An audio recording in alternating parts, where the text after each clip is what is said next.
Bismillahirrahmanirrahim. Assalamualaikum warahmatullahi wabarakatuh. Innal hamdalillah nahmaduhu wa nasta'inuhu wa nastaghfiruh wa na'udzu billahi min shururi anfusina wa sayyiati a'malina. Man yahdihillahu fala mudilla lahu wa man yudlil fala hadiya lahu. Ashhadu an la ilaha illallah wahdahu la syarika lahu wa ashhadu anna Muhammadan abduhu wa rasuluhu. Ya ayyuhalladzina amanu taqullaha haqqa tuqatih wa la tamutunna illa wa antum muslimun. Ya ayyuhan nasu taqu rabbakumul ladzi khalaqakum min nafsin wahidah wa khalaqa minha zawjaha wa batha minhuma rijalan katsiran wa nisaa'a wattaqullaha alladzi tasaaluna bihi wal arham innallaha kana 'alaikum raqiba.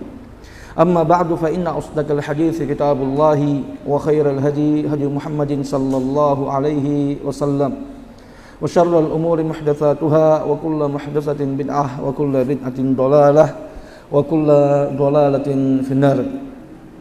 Baik kaum muslimin, ikhwan dan akhwat fiddin, azanallahu wa iyyakum. Alhamdulillah, segala puja dan syukur kembali kita panjatkan kehadirat Allah Subhanahu wa taala, yang mana pada malam ini kembali kita dipertemukan Subhanahu wa ta'ala dalam dars kita, pelajaran kita, kajian kita, yang mana pada pertemuan sebelumnya kita sudah membahas yang berkaitan dengan hukum-hukum yang berkaitan dengan babul haid dan juga al-janabah. Tapi kemarin ada beberapa pokok permasalahan yang telah kita baca daripada kitab Bidayatul Mujtahid yang disebutkan oleh Al-Imam Ibn Rushd rahimahullahu ta'ala.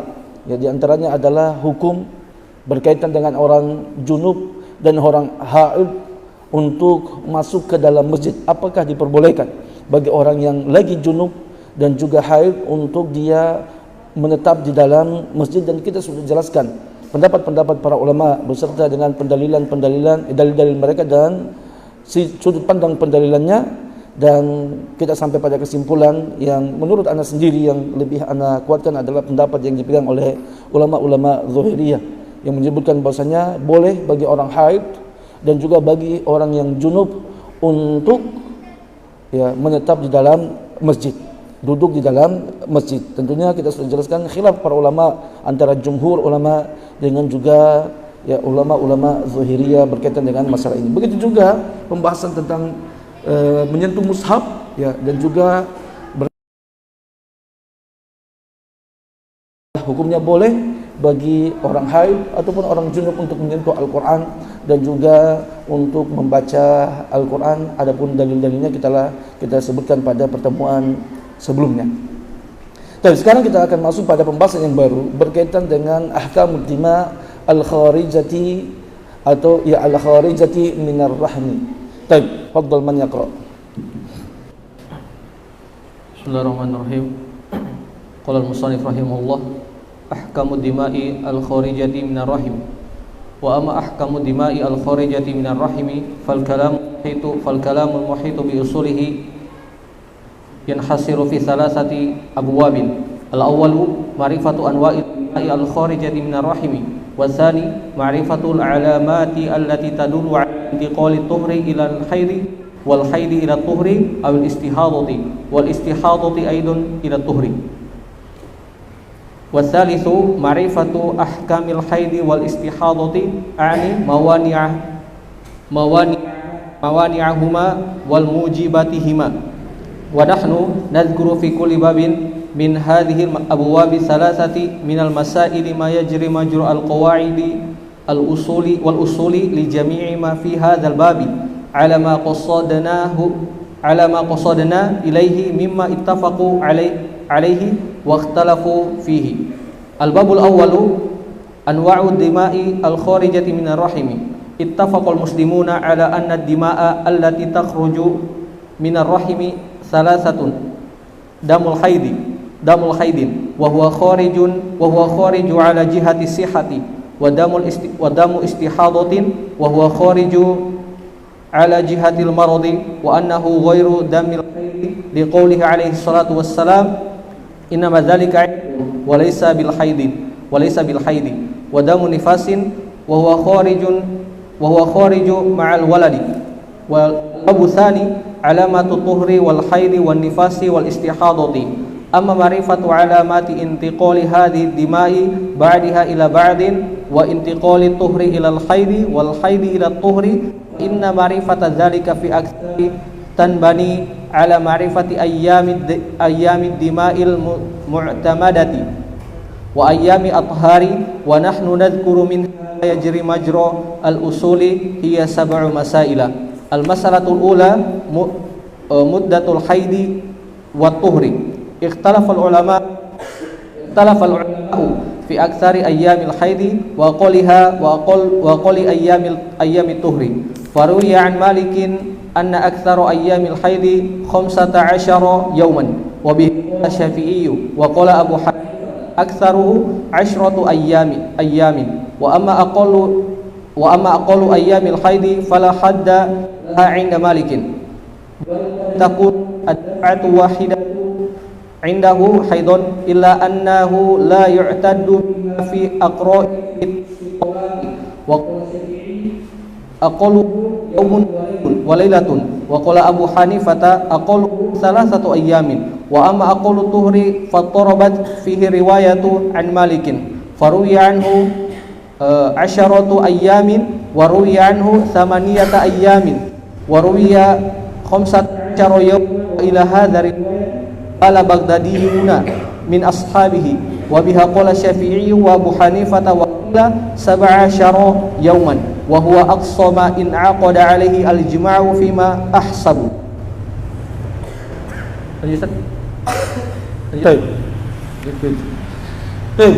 Sekarang kita masuk apa yang dikatakan oleh Mu'allif rahimahullah taala, ya, beliau membahas, yang membicarakan tentang hukum-hukum darah yang keluar daripada rahimnya seorang wanita. Dan beliau mengatakan, adapun hukum-hukum darah yang keluar daripada rahimnya seorang wanita, maka pembahasan kita itu akan berkisar berkaitan dengan usul-usul yang meliputi pembahasan tersebut, ya, menjadi 3 bab. Dan pertama, ya, ketika kita mau membahas berkaitan dengan masalah darah yang keluar dari seorang wanita, ya, maka yang pertama kita ketahui adalah ma'rifatu anwa'id dima'i al-kharij minar rahim. Jenis-jenis darah yang keluar daripada rahimnya seorang wanita. Kemudian juga wa ma'rifatul alamatil lati tadullu ala intiqali tuhri ila al-haid. Juga mengetahui tanda-tanda yang menunjukkan telah terjadinya perpindahan daripada masa suci kepada masa haid. Begitu juga sebaliknya, kita mengetahui tanda-tanda perpindahan daripada masa haid kepada masa suci, ataupun membedakan darah haid dan juga darah istihadah, ya. Dan belum mengatakan juga wal istihadatu aidan ila tuhri. Juga kita mengetahui, bisa membedakan, ya, perubahan daripada darah istihadah menuju kepada masa suci. Kemudian yang ketiga beliau mengatakan ma'rifatul ahkamil haidi wal istihadati. Juga mengetahui tentang hukum-hukum haid dan juga hukum-hukum istihadah. Maksudnya yang beliau katakan, maksud saya adalah tentang penghalang-penghalang keduanya dan juga keharusan-keharusan daripada keduanya. Kemudian beliau mengatakan al-babul awal, ya. Bab yang pertama adalah anwa'ud dima' al-kharijati minar rahmi. Baik. Ittafaqal muslimuna ala anna ad-dima'a allati takhruju minar rahmi thalathatun. Telah terjadi kesepakatan di antara para ulama kaum muslimin bahwasanya darah yang keluar daripada rahimnya seorang wanita itu ada 3. Yang pertama adalah damun haid, darah haid. Apa itu darah haid? Ya, beliau mengatakan al-darah haid adalah huwa al-khariju ala jihati sihha. Adalah darah yang keluar dari rahimnya seorang wanita dalam keadaan normal, ya, yang mana darah tersebut keluar dan itu merupakan sifat alamiah yang Allah Subhanahu wa taala berikan kepada anak-anak atau putri-putri Bani Adam. Kemudian kedua beliau mengatakan darah kedua adalah damun istihadatun atau damun istihadatin. Darah istihadah, Ya. Apa itu darah istihadah? Beliau mengatakan wa huwa al-khariju ala jihatil maradi. Darah istihadah itu adalah darah yang keluar daripada rahimnya seorang wanita dalam kondisi sakit. Ya. Wa annahu ghairu damil haidi, dan bahwasannya darah istihadah itu berbeda dengan darah haid. Liqaulihi alaihi salatu wasalam, disebabkan hadis Nabi sallallahu alaihi wasallam ketika Nabi sallallahu alaihi wasallam menjelaskan tentang darah istihadah. Nabi mengatakan innama dzalika irqun wa laysa bil haidati. Bahwasanya darah istihadah itu adalah darah ya ataupun urat yang terluka di dalam rahim seorang wanita, dan itu bukanlah haid. Dan yang terakhir adalah damun nifas, yaitu darah nifas, wa huwal khariju ma'al walad. Dia adalah darah yang keluar bersama dengan masa kelahiran, yang keluar darah bersama keluarnya seorang bayi. Baik, kemudian ya, itu dia, sebelum kita lanjutkan pada bab yang berikutnya, yaitu dia tentang 3 jenis darah yang keluar daripada seorang wanita. Adapun darah istihadah tentunya sangat mudah kita memahami dan sangat mudah untuk kita ya, membedakannya. Yang jadi ya, masalah kepada kebanyakan wanita itu adalah berkaitan dengan darah haid dan adapun darah nifas itu kita ya, mudah untuk membedakannya, karena darah nifas itu hanya keluar ketika pada masa kelahiran atau setelah masa kehamilan. Dan yang paling banyak terjadi ya, syubhat ataupun juga kesamaran pada kebanyakan para wanita itu adalah membedakan antara darah haid dengan darah istihadah. Dan kemudian beliau mengatakan ya, bab yang kedua adalah alamatut tuhri wal haidhi wal nifasi wal istihadati. Tanda-tanda masa suci dan juga tanda-tanda masa haid dan juga tanda-tanda nifas dan darah istihadah. Kemudian beliau mengatakan ya, adapun mengetahui tanda-tanda perpindahan dari satu darah kepada darah yang lainnya ya, dan juga perpindahan daripada masa suci kepada masa haid ataupun sebaliknya masa haid kepada masa suci, begitu juga fa inna ma'rifata dzalika fil aktsari tanbani ala ma'rifati ayyamid dima'il mu'tadah. Sesungguhnya untuk memahami pembahasan tersebut ya, maka ini dibangun pada pengetahuan kita tentang hari-hari haid itu sendiri, daripada kebiasaan haidnya seorang wanita dan juga kebiasaan masa sucinya seorang wanita. Ya, kemudian beliau mengatakan wa nahnu nadhkuru minha ma yajri majral usuli wa hiya sab'u masail, dan kita akan menyebutkan tentang pembahasan tersebut. Dan dia ada 7 masalah yang akan kita bahas. Masalah yang pertama adalah muddatul haid wa tuhri, masa haid dan juga masa suci. Beliau mengatakan ikhtalafal ulama'u fi aktsari ayyamil haidi wa aqalli ayyamit tuhri. Terjadi perbedaan pendapat para ulama tentang kadar maksimal masa haidnya seorang wanita dan juga kadar minimalnya masa haidnya seorang wanita, dan juga ya kadar para ulama terjadi perselisihan pendapat tentang kadar maksimal ya masa haid dan juga kadar minimalnya, begitu juga kadar minimal daripada masa suci. Ya. Kemudian beliau mengatakan faruya an Malik anna aktsara ayyamil haidhi 15 yauman. Diriwayatkan daripada Imam Malik bahwasanya beliau berpendapat kadar maksimal masa haidnya seorang wanita itu adalah 15 hari. Wa bihi qala Syafi'i, dan itu juga pendapatnya Imam Syafi'i dan juga Imam Ahmad rahimahullahu ta'ala. Jadi ya, maksimal masa haidnya seorang wanita itu adalah 15 hari. Dan berkata Imam Abu Hanifah, aktsaruhu asyaratu ayyam.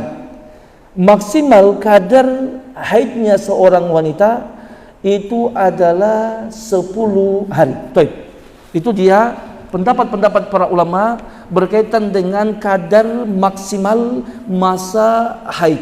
Waktu maksimal, waktu terbanyak terlama masa haidnya seorang wanita. Ya, jumhur ulama mengatakan 15 hari dan mazhab Abu Hanifah mengatakan 10 hari. Tapi kaum muslimin dirahmati Allah Subhanahu wa taala, ikhwan dan akhwat fi din, azanallahu wa iyyakum. Seperti yang kita sudah sebutkan pada pembahasan sebelumnya, bahwasanya babul haid, pembahasan tentang haid ini adalah pembahasan yang tersulit yang dijelaskan oleh para ulama.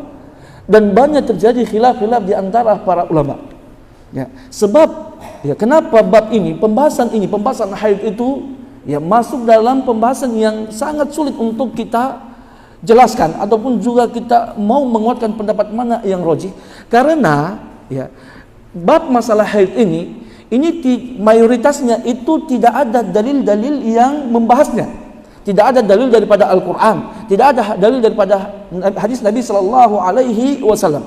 Sehingga kebanyakan para ulama mereka akan berdalil untuk menguatkan argumentasi mereka pada adat, ya, pada kebiasaan-kebiasaan yang mereka jumpai dalam ya, lingkungan mereka pada masa tersebut, apa ataupun darah haid yang dialami oleh wanita-wanita pada masa mereka.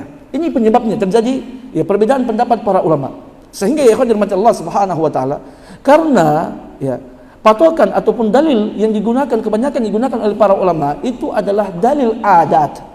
Ya, dalil kebiasaan yang mereka jumpai pada kebanyakan wanita yang mereka lihat, maka tentunya adat seorang wanita ya itu berbeda dengan wanita yang lain. Ya. Wanita yang berada pada suatu lingkungan, suatu daerah, tentunya akan memiliki adat yang berbeda dengan daerah yang lain. Begitu juga ya, kebiasaan wanita yang ada pada suatu zaman itu akan berbeda dengan zaman yang lain. Sehingga sebab itulah banyak sekali terjadi perbedaan pendapat para ulama berkaitan dengan masalah tersebut. Baik, maka kita bacakan apa yang beliau sebutkan. Ya. Baik. Adapun pendapat jumhur ulama yang mengatakan bahwasanya ya, kadar maksimal haidnya seorang wanita itu adalah 15 hari. Mereka berdalil bahwasanya annahu lam yarid fi dzalika haddun fi syar'i. Sesungguhnya kenapa? Karena batasan maksimal haidnya seorang wanita tidak ada dalil syar'i yang menjelaskan, yang memberikan batasan kadar maksimalnya. Ya, berapa kadar maksimal haidnya seorang wanita? Tidak ada dalil daripada Al-Quran ataupun hadis daripada Nabi Sallallahu Alaihi Wasallam berkaitan dengan masalah tersebut. Ya, fayarji'u lil urfi wal 'adati. Ya, sebab itu karena tidak ada dalil daripada Al-Quran yang memberikan batasan.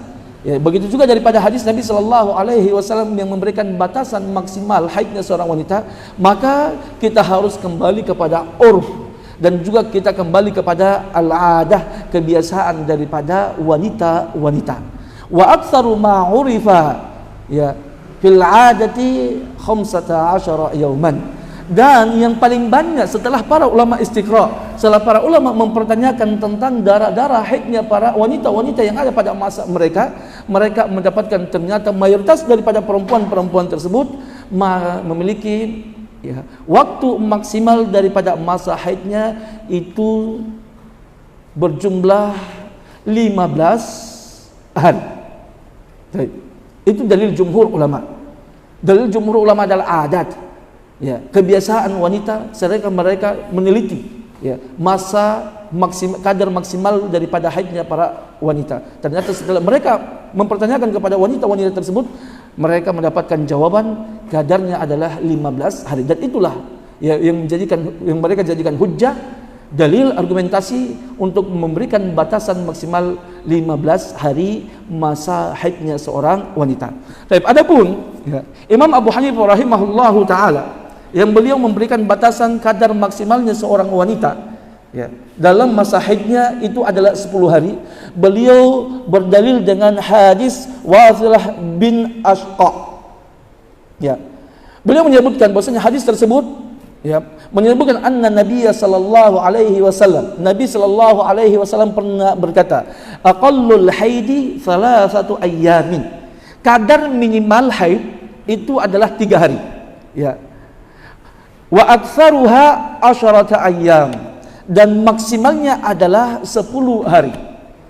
Imam Abu Hanifah mengatakan ya, berdalil dengan hadis tersebut bahwasanya Nabi menyebutkan kadar minimal haidnya seorang wanita 3 hari dan maksimalnya adalah 10 hari, dan beliau berhujjah untuk menguatkan pendapat beliau dengan hadis tersebut. Akan tetapi hadis ini adalah hadis yang dhaif, yang dilemahkan oleh para ulama hadis. Jadi tidak bisa kita jadikan dalil. Tidak ada dalil yang sahih yang menjelaskan masa ataupun kadar maksimal dari haidnya seorang wanita. Adapun hadis ini didatangkan oleh Imam Abu Hanifah rahimahullahu taala pada pembahasan yang baru saja kita sebutkan tadi adalah hadis yang dhaif. Baik.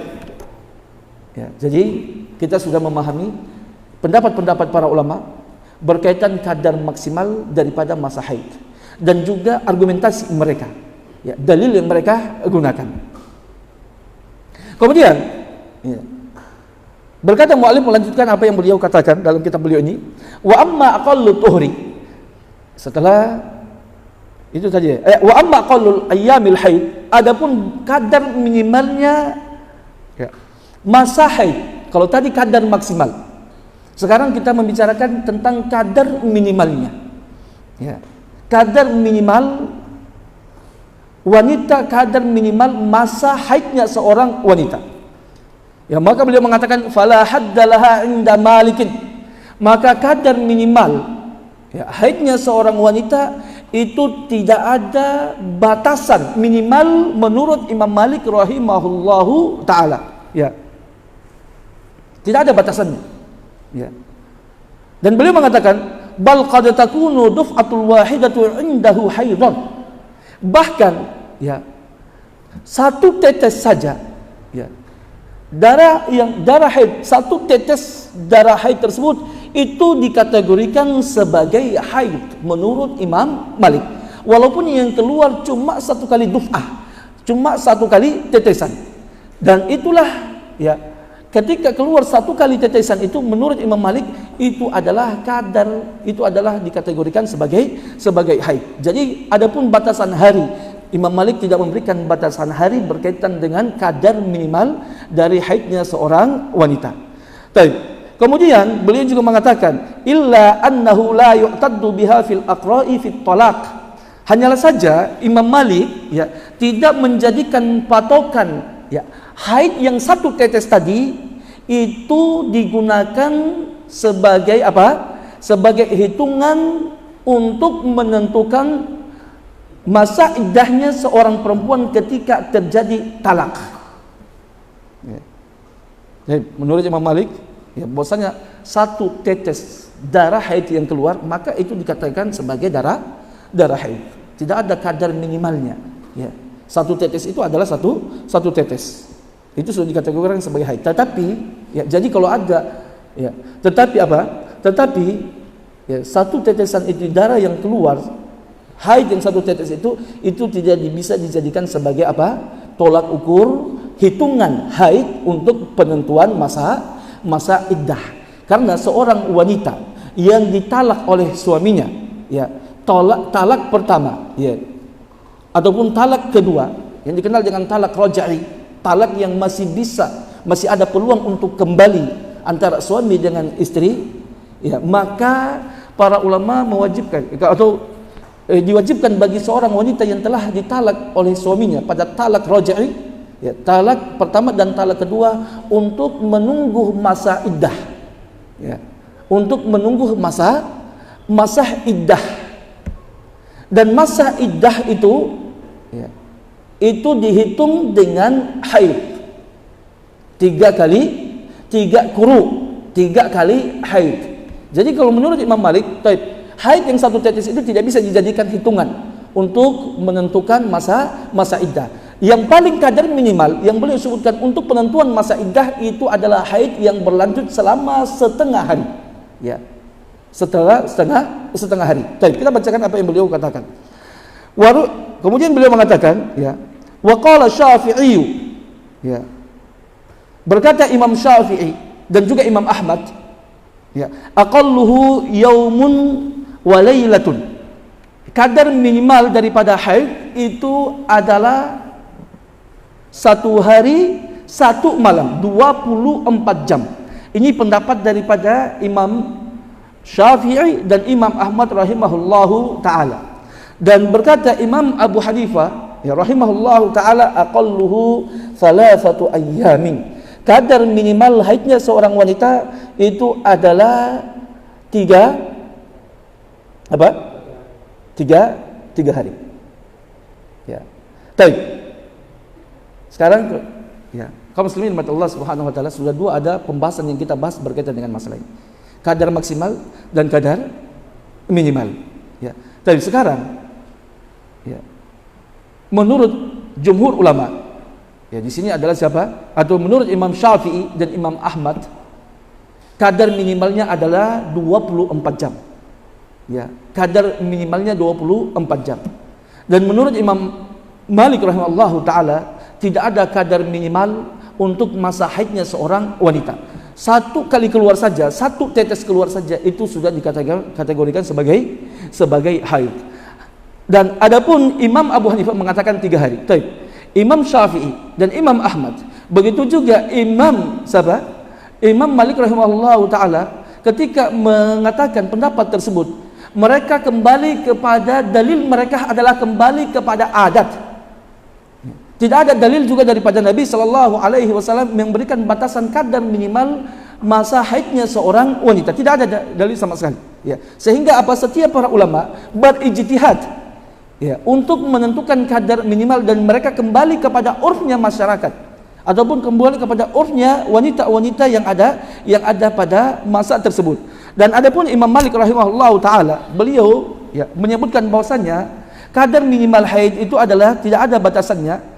Bahkan 1 tetes yang keluar pun itu adalah adalah haid, ya. Maka beliau mengatakan, ya, bahwasanya dan karena kenapa? Ada wanita yang mana mereka itu, ya, haidnya tidak sampai pada masa 1 hari 1 malam, bahkan ada yang kurang daripada 1 hari 1 malam. Adapun Imam Abu Hanifah berdalil dengan hadis yang dhaif yang kita tadi, yang menyebutkan daripada Nabi sallallahu alaihi wasallam bahwasanya Nabi menyebutkan kadar minimal haidnya seorang wanita itu adalah 3 hari 3 malam. Baik. Kemudian beliau mengatakan wa amma aqallu tuhri.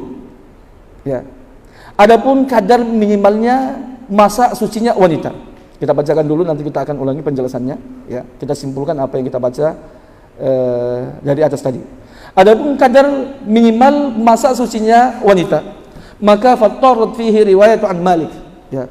Maka, ya, ada beberapa riwayat yang datang daripada Imam Malik rahimahullahu taala. Ya, diriwayatkan daripada Imam Malik, beliau mengatakan kadar minimalnya haidnya seorang wanita itu adalah 10 hari. Juga ada riwayat beliau mengatakan 8 hari, ya, samaniyat ayyam. Dan juga diriwayatkan 15 ayyam, ya, atau yauman, ya, itu 15 hari. Wa ila hadza riwayat Mal al-Baghdadiyun min ashabihi. Dan riwayat yang terakhir ini yang menyebutkan 15 ayyam, ini ulama-ulama Malikiyah daripada ulama-ulama Baghdad lebih condong pada pendapat terakhir daripada Imam Malik. Wa bihi qala Syafi'i wa bihi qala Syafi'i, ya. Dan dengan itu juga berkata Imam Syafi'i rahimahullahu taala dan Imam Abu Hanifah. Baik, adapun Hanafiyah mengatakan mazhab Hanafiyah mengatakan berapa? 3 hari. Baik, wa qila 17 yaum, dikatakan 17 hari. Baik, wa hadza aqsa man aqada alaihi ijma' fi ma ahsibu. Dan ini adalah 17 hari itu adalah batasan maksimal, ya, apa yang telah terjadi kesepakatan para ulama menurut pendapat saya. Baik, perhatikan ikhwan dirahmati Allah subhanahu wa taala, ya. Adapun pendapat Imam Ahmad rahimahullahu taala berkaitan dengan masalah ini, Imam Ahmad rahimahullahu taala beliau berpendapat bahwasanya kadar maksimalnya seorang wanita haid itu, atau kadar maksimal masa sucinya wanita adalah kadar minimal masa sucinya wanita adalah berapa? 13 hari. Taib. Ya, kemudian beliau mengatakan wa amma aktsar tuhri falaysa lahu indahum hadd. Adapun batasan maksimal masa sucinya wanita itu tidak ada batasan maksimalnya. Ya, karena kenapa? Ada wanita itu yang tidak pernah haid, suci terus. Ya. Ada. Saya pernah dengarkan cerita, ya, dikatakan dari ada seorang wanita sampai usia 30 tahun, dia belum pernah haid. Ya. Dia tidak pernah haid. Berarti dia mengalami terus masa suci. Dan ini para ulama menyebutkan, ya, bahwasanya apa? Tidak ada batasan. Adapun batasan maksimal masa sucinya wanita itu tidak ada batasannya. Ya. Ada bahkan mungkin seorang wanita sepanjang usianya itu cuma haidnya satu kali ataupun dua kali saja. Ada. Dan itulah yang disebutkan oleh para ulama, dan ini ijma para ulama bahwasanya tidak ada batasan maksimal masa suci bagi seorang wanita. Baik. Maka kemudian beliau mengatakan, ya. Wa amma aktsaru wa idza kana hadza mawdu'an min aqawilihim famimman kana li aqallil haidi 'indahu qadrun ma'lumin wajaba an yakuna ma kana aqallu min dzalikal qadri idza warada fi sinnil haidi 'indahu istihadatun wa man lam yakun li aqallil haidi 'indahu qadrun mahdudun wajib an takunul duf'atu indahu haidan wa man kana aidan indahu aktsaruhu mahdudan wajib an yakuna ma zada 'alaiha dzalikal qadri indahu istihadatun. Baik, maka beliau menyebutkan, ya, wa idza kana hadza mawdu'an min aqawilihim, ya, dan jika saja inilah ucapan-ucapan yang disebutkan oleh para ulama, ini adalah pokok pembahasan para ulama berkaitan dengan masalah haid. Apa manfaatnya kita mengetahui, ya, kadar minimal daripada haid, begitu juga nanti kadar maksimalnya daripada haid. Maka yang beliau pertama sebutkan adalah kita mengetahui manfaat, kita mengetahui pembahasan tersebut, ya, tentang kadar minimal daripada haid. Maka bagi ulama yang mengatakan, ya, ada kadar minimal bagi seorang wanita, ya, dalam masa haidnya, ya, kalau menurut Imam Syafi'i dan Imam Ahmad rahimahullahu ta'ala yang memberikan batasan kadar minimal masa haid itu adalah 1 hari 1 malam. Kadar minimalnya 1 hari 1 malam. Berarti kalau ada wanita yang ternyata dia mendapatkan haidnya tidak sampai 24 jam, maka darah yang keluar daripada rahimnya tersebut itu dihukumi bukan darah haid menurut siapa? Imam Syafi'i dan Imam Ahmad. Kalau misalkan cuma 20 jam saja, ya, dia dapatkan darah keluar daripada rahimnya cuma 20 jam, setelah itu berhenti, maka menurut siapa? Imam Syafi'i dan Imam Ahmad, maka darah tersebut bukanlah darah haid. Karena darah haid, ya, karena darah haid itu minimalnya 24 jam. Berarti kalau dia bukan darah haid, maka dia adalah darah istihadah, darah penyakit yang keluar daripada rahimnya seorang wanita. Berarti wajib baginya wanita tadi untuk terus melakukan ibadah salat dan ibadah-ibadah yang lainnya. Bisa dipahami sini? Ya. Misalkan ada seorang wanita, dia haid jam 11 siang. Kita ambil jam 11 siang. Baik. Dia dapatkan masa haidnya, dia mendapatkan darah keluar daripada rahimnya jam 11 siang. Dan memang dia adalah usia haid, bukan memang orang yang wanita yang sudah haid. Jam 11 siang. Ternyata, ya, ketika dia mendapatkan tersebut, dia menyangka itu adalah darah haid. Ya. Dan tiba waktu sholat zuhur, dia tidak sholat karena dia menyangka itu adalah darah haid. Baik. Kemudian tiba sholat asar, juga tidak sholat, itu adalah darah haid. Maghrib juga tidak sholat karena darah haid, dia menyangka darah haid. Isya pun tidak sholat. Datang subuh tidak Tidak sholat. Ternyata pas jam 9 pagi dia suci daripada darah haidnya. Dia suci daripada darah haidnya. Anda paham sini gambarannya? Awal dia haid jam berapa? Jam 11. Betul kan? Baik. Berarti dari asar sampai sholat subuh dia meninggalkan sholatnya. Tapi ternyata jam 9 dia apa? Dia sudah suci. Baik. Berapa jam itu? Atau kita turunin lah, kita ambil saja jam 8 suci dia. 20 jam. Atau 21 jam. Baik. Maka berarti menurut pendapat daripada ulama Syafi'iyah dan juga Imam Ahmad, ulama-ulama Hanabilah mengatakan dihukumi darah yang keluar tadi bukan darah haid. Itu bukan darah haid. Itu darah penyakit. Alasannya kenapa? Karena darah haid itu kadar minimalnya adalah 1 hari 1 malam atau 24 jam. Berarti bagaimana dengan kasus sholat yang dia tinggalkan tadi? Ya. Bagaimana dengan sholat yang dia tinggalkan tadi? Maka apa? Wajib bagi wanita tersebut untuk mengqadha seluruh salat yang dia tinggalkan tadi.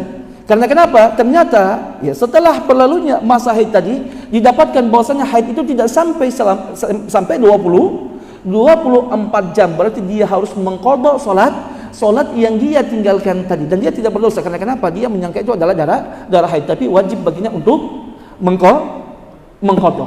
Tadi bisa dipahami? Anda bisa pahami enggak? Baik, itu pendapatnya siapa? Imam Syafi'i dengan Imam Ahmad. Baik. Kita pindah dulu kepada Imam siapa? Imam Abu Hanifah. Baik. Imam Abu Hanifah mengatakan kadar minimal daripada haid berapa?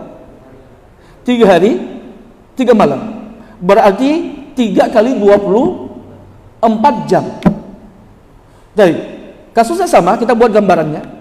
Ada seorang wanita hari ini dia haid ya, jam 11 siang. Kemudian ternyata apa? Ya, dia tinggalkan melewati hari 24 jam ya. Besoknya dia masih ternyata besoknya dia masih dapatkan darah keluar daripada rahimnya. Baik, bisa dipahami? Kemudian 2 hari lagi, besoknya lagi lusanya berarti ya, mendapatkan apa?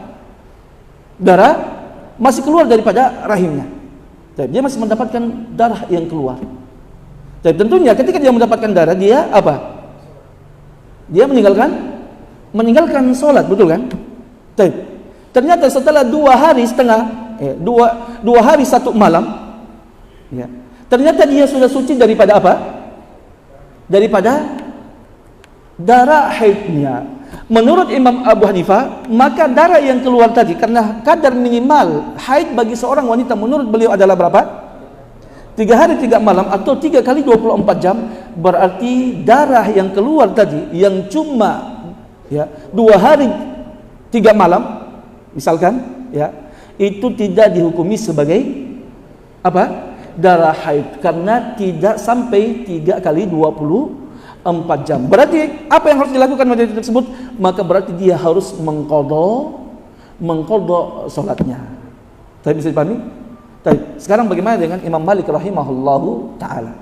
Imam Malik rahimahullahu taala mengatakan tidak ada ya batasan minimal bagi haidnya seorang wanita. Tidak ada batasannya. 1 tetes keluar itu sudah dikategorikan darah haid. Berarti menurut Imam Malik rahimahullahu taala ya, apabila ada darah yang keluar daripada rahimnya seorang wanita kurang daripada ukuran 24 jam, maka itu sudah dikategorikan darah haid. Ya. Misalkan ada wanita yang haidnya jam 11 siang. Baik. Sampai ya jam tiba waktu asar, misalkan sampai jam 4 sore. Berapa jam itu? 5 jam, 4 jam ya. 11, 12, 1, 2, 3, 4, 5 jam. Baik. Dia suci pada masa tersebut. Setelah tiba waktu asar, jam 4 sore dia suci. Baik, pertanyaannya, ikhwan Allah Subhanahu wa taala, ya. Apakah wajib bagi wanita tadi mengqadha salat asar, salat zuhur yang dia tinggalkan tadi ketika dia haid jam 11 dan dia suci jam 4 sore? Kalau asar sudah pasti kan? Tapi pertanyaannya salat zuhur. Menurut mazhab Syafi'iyah dan Hanabilah wajib mengqadha. Berarti karena darah tadi bukan darah haid. Berarti darah istihad atau darah penyakit. Tapi kalau menurut siapa? Kalau Imam Abu Hanifah lebih-lebih lagi, gitu kan? Tapi kalau menurut pendapat Imam Malik rahimahullahu taala, apakah darah tadi dikatakan darah, apakah wajib bagi wanita kalau kita mengikuti pendapatnya Imam Malik rahimahullahu taala, apakah darah tadi itu atau wanita tadi yang meninggalkan salat zuhurnya karena melihat ada darah yang keluar ternyata jam 4 sore, ya, pada hari itu juga dia lihat telah suci, menurut Imam Malik apakah dia wajib mengqadhanya atau tidak? Baik. Tidak. Kenapa?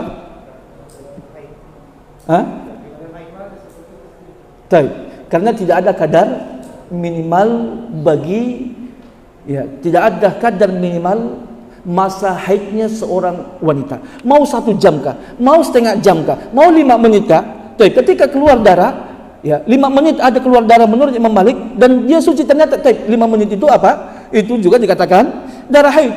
Bahkan jangankan 5 menit, ya, 1 kali keluar saja itu sudah dikategorikan sebagai darah haid. Tapi Allah Subhanahu wa taala, itulah pendapat-pendapat para ulama berkaitan dengan pembahasan masalah batasan minimal kadar haidnya seorang wanita. Penting kita pahami, ya ikhwan Allah Subhanahu wa taala, terutama bagi akhwatnya, ya, karena ini berkaitan dengan ibadah seorang wanita tadi. Baik, maka ya berkaitan dengan, perhatikan, berkaitan dengan aqallu tuhri, ya, berkaitan dengan batasan kadar minimal yang kadar minimal haidnya seorang wanita, maka pendapat yang roji berkaitan dengan masalah ini adalah apa yang dipegang oleh mazhab Malikiyah. Dan inilah pendapat yang dikuatkan oleh siapa? Oleh Syekhul Islam Ibnu Taimiyah dan Syekh Utsaimin rahimahullahu taala, ya.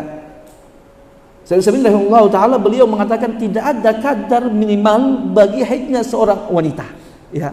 Karena kenapa? Tidak ada dalil pembatasan. Tidak ada dalil daripada Nabi sallallahu alaihi wasallam. Ini kembalinya kepada urf siapa? Ini kembalinya kepada kebiasaan wanita, dan adatnya seorang wanita itu tentunya berbeda-beda. Dan dalil yang digunakan oleh mazhab Malikiyah, mazhab Syafi'iyah dan juga mazhab Imam Ahmad, mereka berdalil dengan urf yang mereka dapatkan. Tetapi bukan berarti tidak ada wanita selain daripada yang mereka dapatkan. Ada ternyata wanita-wanita yang haid itu lebih kurang daripada masa 24 jam, ya. Dan ternyata ada wanita yang bisa haid, yang dia haid itu kurang daripada 24 jam, ya. Jadi pendapat yang logik berkaitan dengan masalah ini adalah apa? Adalah pendapat daripada ulama-ulama Malikiyah yang mengatakan tidak ada kadar minimal pada masa haidnya seorang wanita. Itu ikhwan Allah Subhanahu wa taala berkaitan dengan pembahasan ini. Saya harapkan, ya, buat akhwatnya, terutama buat akhwatnya, ini penting sekali, ya. Karena jangan sampai akhwatnya ini sudah, ya, ini perkara yang sering dia akan dapatkan dalam kehidupannya, ya. Karena setiap bulannya pasti akan mendapatkan masalah tersebut. Baik, ya. Jadi pendapat yang roji, apabila ada perempuan nanti, ya, ketika dia mendapatkan haid jam 11 misalkan, ya, keluar darah, ternyata setelah itu apa, ya, dan dia memang itu waktunya haidnya dia, ya, setelah itu ternyata jam 4 dia sudah suci, ya, dia sudah bersih, ya. Pasti dia heran, kok haidku cepat sekali, ya, cuma beberapa jam saja, ini haid apa tidak, ya, ini apakah dikategorikan haid ataukah tidak? Maka pendapat yang roji adalah apa? Itu dikategorikan sebagai haid, ya. Dan ketika dia mendapatkan tersebut, dia tidak boleh melakukan ibadah, ya. Dan apa yang dia tinggalkan daripada ibadah, daripada sholatnya, maka dia tidak wajib untuk mengqadhanya karena saat itu dia dihukumi sebagai wanita yang lagi haid. Baik, itu ya. Kita cukupkan pembahasan kita berkaitan masalah ini.